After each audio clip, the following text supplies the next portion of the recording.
Now, the Anambra governorship election is scheduled to hold on November 6th this year. This Saturday, Nigeria's main opposition party, the PDP, will be conducting its primaries to determine which candidate will emerge as its flag bearer. Well, for more on this, let's bring in one of the leading aspirants for the gubernatorial poll. He is Dr. Obiora Okonkwo, who is also the chairman of the United Nigeria Airline. Welcome to Newsday, Dr. Okonkwo. Thank you so much. I am happy to be here. First, let me begin by asking you, because it will seem the ghost from the past has come haunting your party on the eve of your primaries. Can you clarify who is in charge of the People's Democratic Party in Anambra State? And how has that court judgment affected the primaries and the election in general in November for your party? Well, thank you so much. The Constitution, the law, obviously is very clear on this matter. On all issues relating to the primaries and Congress, it's an exclusive affair of National Working Committee of the party, who normally will send a panel and the electoral team to conduct the Congress and the primaries. So this is in no way of any impact to this process. So the process is going on continually and normal. Then as of who is in charge of the party, we have just one lineup of PDP leadership in Anambra State, which is led by Chief Ndubisi Nwobu. And this leadership has been long confirmed and reaffirmed by the court of the same jurisdiction and the level, which is declaring that Ndubisi Nwobu is the authentic chairman of the party. So, and this latest judgment, so-called in quote, obviously is questionable. And the good news is that our legal team is on it. The PDP National Secretariat is working hard to set the record straight with the court. And I hope down the line, with the writing being done, the result will be different. But so far, the party is operational, the party is alive, and everything is going on well as expected. Okay, well, we'll carry on. Thank you for establishing that. Congratulations on putting yourself forward as the PDP. Thank you. As a PDP candidate. How stiff a competition are you anticipating on Saturday come the primaries? And then what makes you think, Dr. Okonkwo, that Anambra is ready for a change of guard from the stewardship of the popular APGA? And what is the joker you spoke of having to tilt the scales in an earlier interview? Well, yes, I am the joker actually. Okay. And PDP by now is the party the whole of people of Anambra people are waiting for. APGA has proven that 16 years in power, they have tried their best, but their best yet is not enough in the challenging times we have.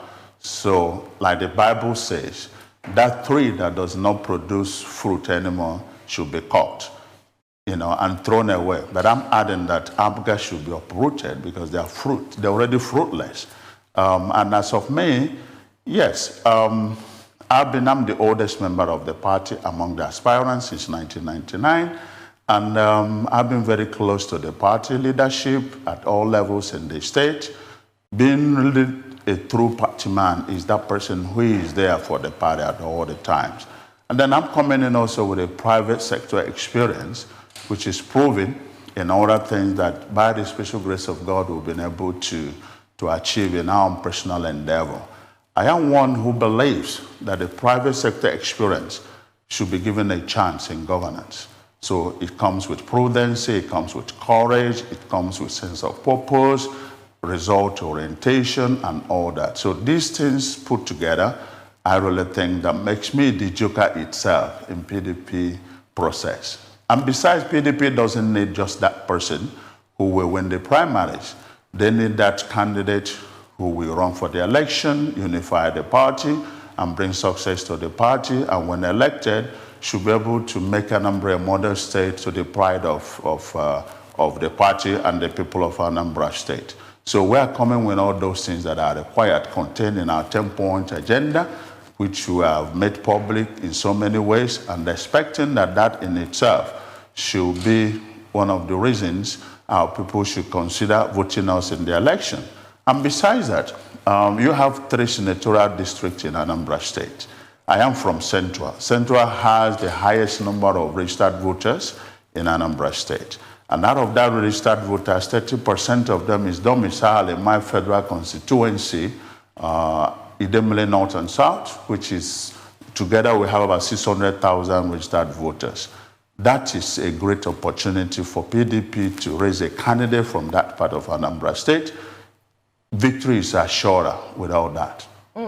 I'm glad you brought up the issue of district geography, because when it comes to local politics and the Nigerian politics, you cannot but talk about zoning, the unwritten but very crucial factor when it comes to those politics.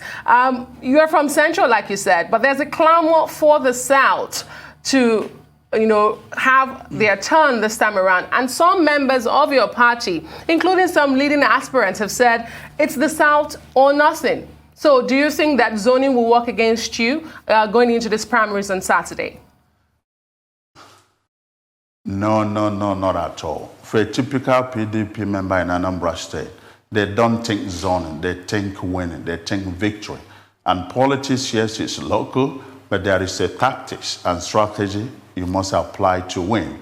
And that tactics is getting a candidate from Central, which is an open flank. If I emerge as PDP candidate from Central, I will be the only candidate from a major party in PDP. But if you go to South, you already have, by default, APC will get their candidate out of there. YPP has candidate already emerged. APGA is going South. Labour Party is in South. These 4 political parties will be locking their horns in South. And here will be with an open flank in Central. And from there, you just have to score a terrific goal that will break the net. So, obviously, I think you can only score from an open flank. And that flank today, as far as we go into this election, is Anambra Central. And politically, I'm very strong in that area. Recall that I was supposed to be in the Senate with PDP ticket. They chose me, the party, what has never happened in the history of the party. They came to me and said, you are the man we think that can win this for us. But since I already have my eyes on governorship, and I'm not that greedy, or I'm not just looking for power's sake, we had a deal that this Senate will pass. Let me get myself ready for governorship, with an understanding that when the time comes for governorship, that candidate I would have supported to run for Senate in Anambra Central will support me. Obviously, that's not what they are seeing now, but it's okay. It's only God who makes the king. So I think the will of God will be done. Okay, Dr. Okonkwo, where other people see a disadvantage, you call it an opportunity. I just want to apologize for having elevated you to the status of a candidate. You're still an aspirant. So as an aspirant, you spoke of a 10-point agenda. Can you lay out at least 1 or 2 things you do differently in the areas of security in particular, and perhaps the health sector, and maybe even unemployment?